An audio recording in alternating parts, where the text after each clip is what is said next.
Le Grand Matin Sud Radio, 7h, 8h30, Benjamin Glaise. 8h15 sur Sud Radio, on lance les débats. Dites-le franchement avec nos invités. Georges Fenech, bonjour. Bonjour. Et merci d'être avec nous ce matin sur Sud Radio. Ancien député LR, ancien magistrat, auteur de ce livre, Un long sauvagement de la France, la responsabilité des juges et des politiques. C'est aux éditions du Rocher. Et avec nous également Alexis Poulain qui nous a rejoint. J'aimerais tout d'abord, messieurs, vous faire réagir à l'actualité, la montée de l'antisémitisme avec, on va l'entendre, ce son enregistré dans le métro parisien. Nique les juifs et les Arabes, vive la Palestine, vive la Palestine, nique les juifs et les grands-mères, nique les juifs et les grands-mères, on est des nazis, on est fiers. Alors je précise qu'une enquête a été ouverte. Georges Fenech, ça vous fait réagir d'entendre de tels propos? Oui, c'est effrayant d'entendre ça dans le métro, de manière totalement libérée. Franchement, voilà, c'est l'apologie du nazisme, donc c'est de l'antisémitisme. Ce sont des faits qui sont graves, qui ont tendance à se multiplier.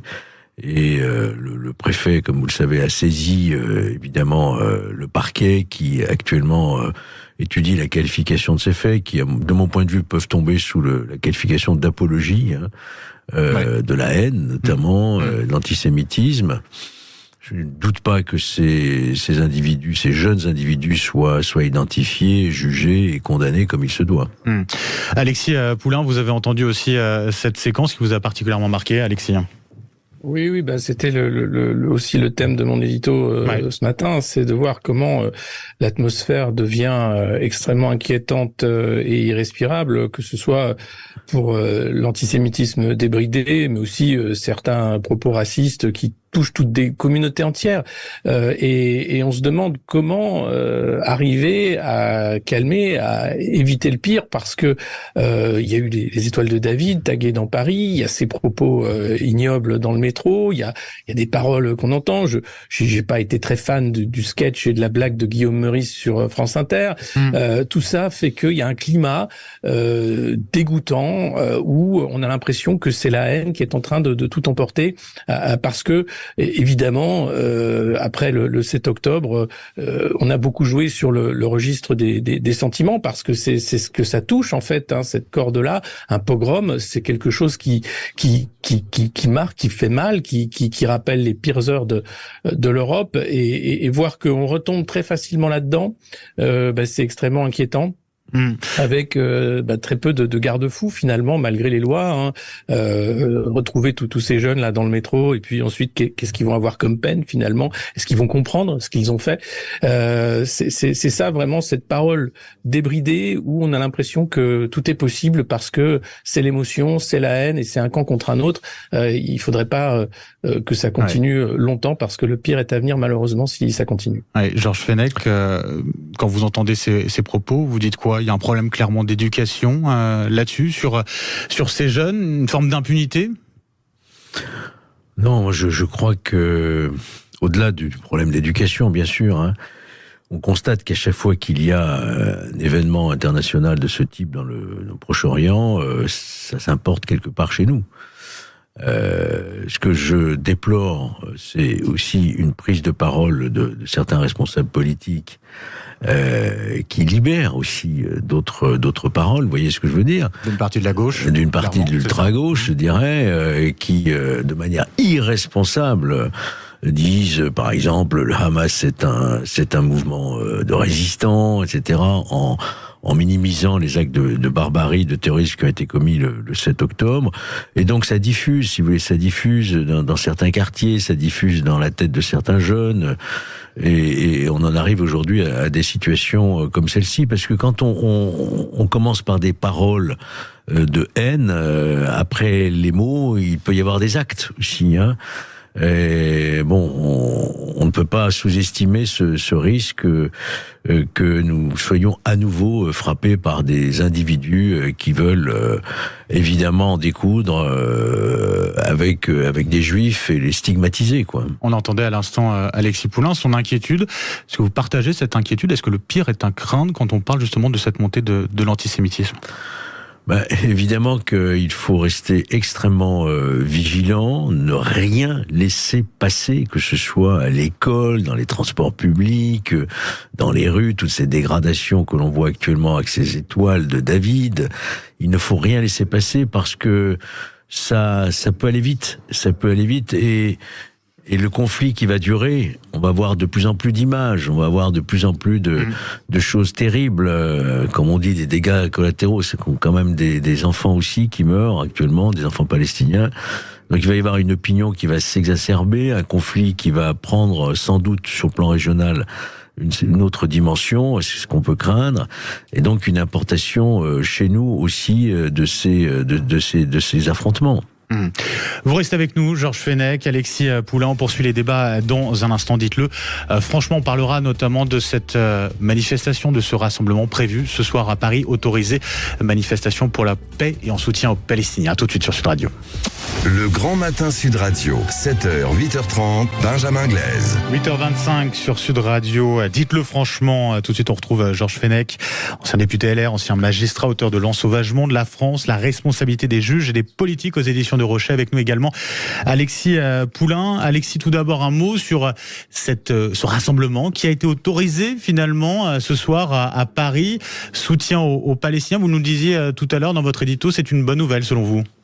Oui, c'est une bonne chose parce que la France s'est illustrée comme étant un des rares pays à interdire systématiquement toutes les manifestations pro-palestiniennes. Il n'est pas question de soutenir le Hamas, mais bien d'éviter le pire auprès de la population de Gaza et des Palestiniens. Donc c'est une bonne chose qu'elle soit autorisée, elle sera encadrée. Il n'y a pas de raison qu'il y ait de dérapage. Et pour moi, c'est une bonne chose parce que dans une démocratie, la parole doit être libre, pas le discours de haine bien sûr qui est sanctionné par la loi, mais la parole et les prises de position. Et ça, c'est une bonne chose parce que sans ça, il y aurait une hémiplégie du débat qui ferait qu'il y aurait un sentiment de deux poids, deux mesures qui fait mal aussi et qui pousse à davantage de haine entre communautés qui n'ont pas à se haïr dans cette guerre qui malheureusement reprend du fait de cette incursion et des exactions du Hamas le 7 octobre. Donc il y a vraiment quelque chose là d'important parce qu'une démocratie fonctionnelle, c'est une démocratie où on a le droit de manifester, on a le droit de pas être d'accord et ça, c'est une bonne chose donc que cette manifestation soit autorisée. Georges Fenech, vous partagez ce point de vue avec Alexis Poulain? Vous êtes inquiet ou pas pour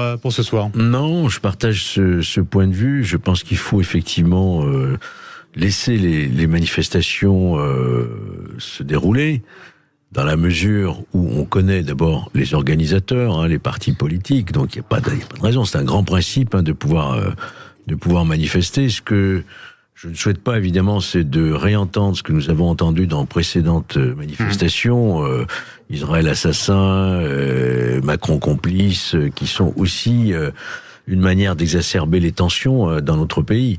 Voilà, il faut espérer que les organisateurs, évidemment, assurent une sécurité totale et une maîtrise si possible, parce que toute manifestation peut évidemment donner lieu à des débordements, mais les forces de sécurité seront présentes.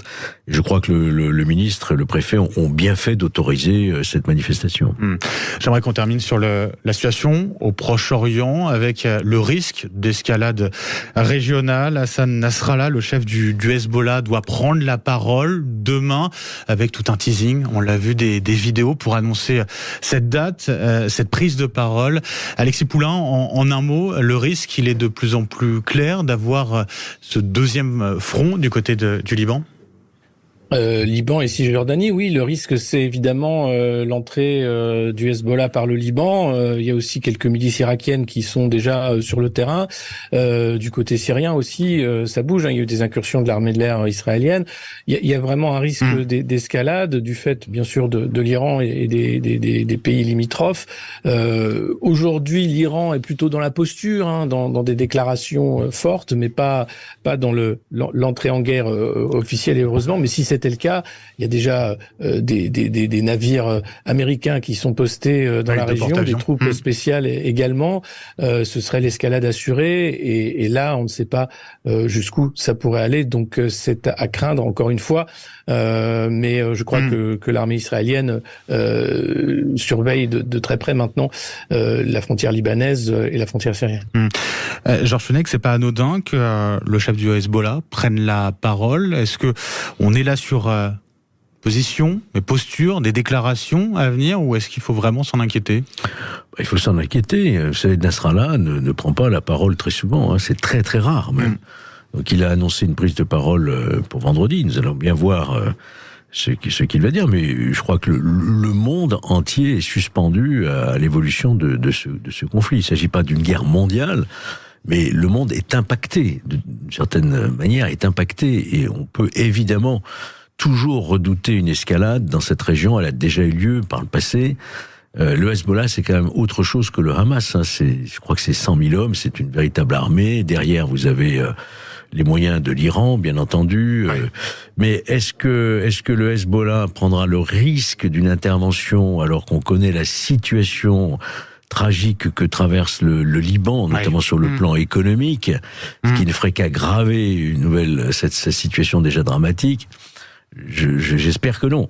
Mais effectivement, on ne peut pas exclure l'ouverture de ce second front vers le Liban, et ce qui pourrait donner une autre dimension à ce conflit. Oui, on va suivre bien sûr la situation. Merci beaucoup Georges Fenech d'avoir été avec nous ce matin sur Sud Radio, ancien député LR, ancien magistrat, auteur, je le rappelle, de L'ensauvagement de la France, la responsabilité des juges et des politiques, aux éditions du Rocher. Un grand merci à vous également, Alexis Poulain. Merci de nous avoir suivis, en tout cas tout au long de cette matinée sur Sud Radio. Dans un instant, on va de nouveau faire le point sur cette tempête Ciarán qui a donc fait un mort dans l'Aisne, avec l'invité politique de Stéphanie Demureux à suivre, Christophe Béchu, ministre de la Transition écologique et de la cohésion des territoires. Très bonne journée à vous sur Sud Radio.